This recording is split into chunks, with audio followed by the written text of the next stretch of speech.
If you're a tattoo artist looking for longevity and you're also looking to stay out of our broken healthcare system, well, you're in the right place. I'm Jordan, the founder of the Tattooer Health Club.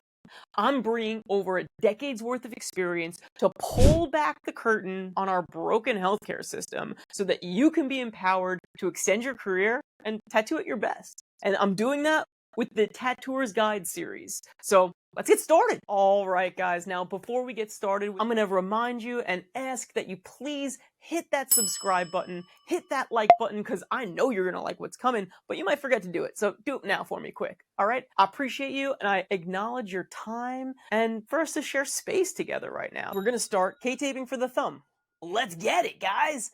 So like we promised, we're going to go step by step through this next process. But first, I want to remind you, I've already cleaned the area with 91% rubbing alcohol, meaning I'm going to be wrapping my thumb and I clean the whole area and now let it dry. I'm ready to rock and roll. Now, the first thing that we're going to want to do whenever we're doing K-taping for the thumb is to review our guide.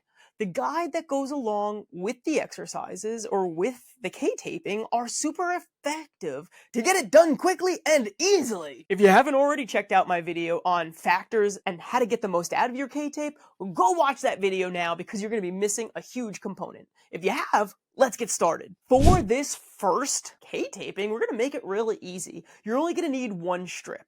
We're going to be using the low-grade adhesive kinesiology tape because for tattooers, like we said, it's a bloodborne pathogen issue, needs to be changed. So for this specific strategy, we're going to count the amount of boxes that comes on the back of the tape. And for us, we're going to be going 1, 2, and 3. So these 3 boxes are going to essentially support the pattern.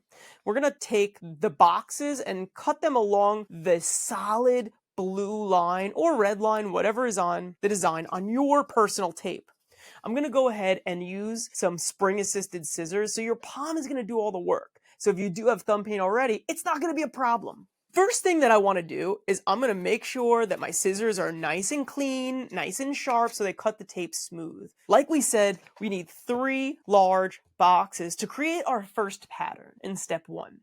Now, let's go ahead and just like we do with our Tegaderm, we're going to round our edges. It just makes sense to round our edges so they don't get caught on stuff. As you're living life, putting gloves on, doing all the things that you have to do as a tattooer, the last thing that we need are things getting in the way. So here we are about to start step 1. We've already cut our boxes, rounded our edges. Now we need to do our 1/3, 2/3 split. What that means is I'm going to cut a line directly down the middle, right above this solid line. So we have about 2/3 of the tape on the top, 1/3 of tape on the bottom. And that's going to be really tricky and important for the next step, step 4, which I'll tell you in a second. Like I said, we're going to take our tape and we're going to cut it right down the middle. Okay, I'm going to leave about 1/3 length so that I can create an anchor point. So now before I do that, let me round my edges of my tape.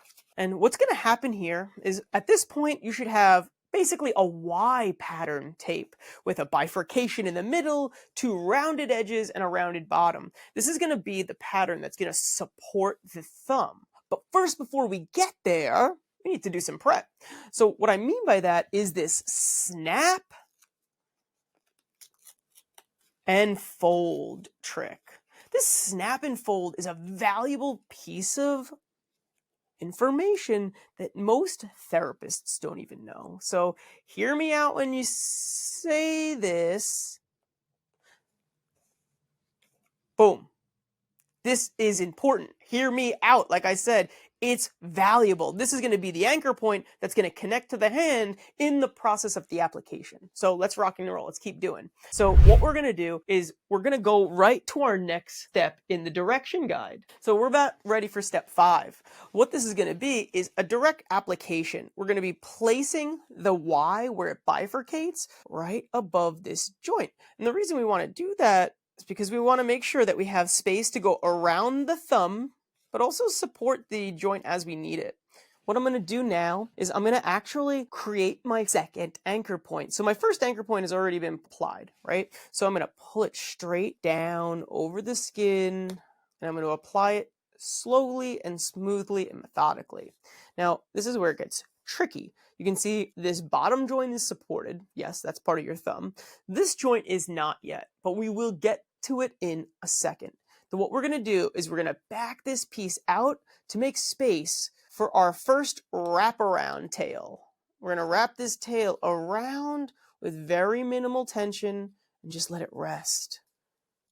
We want to apply it where it has no tension on the anchor point, because that's going to actually avoid some unnecessary tension. We're going to take our second tail, and we're going to wrap her around. Wrap it around all the way with no tension, and just place that tape down nice and smoothly. Okay? And that's it. You're done already. Now you're ready to tattoo. This is going to support your thumb. It's going to reduce your pain. It's going to improve your quality of life. And you're just going to notice a huge difference. Okay? This is a bloodborne pathogen concern, so it has to be changed between clients. But you can see how fast that application was. Super powerful, steps 1 through 8. And we're already done. So I appreciate you. Thank you for being here. I value and appreciate your time. Please like and subscribe to this page, because our next K-taping is going to be for the wrist. Light and love, friends. See you soon.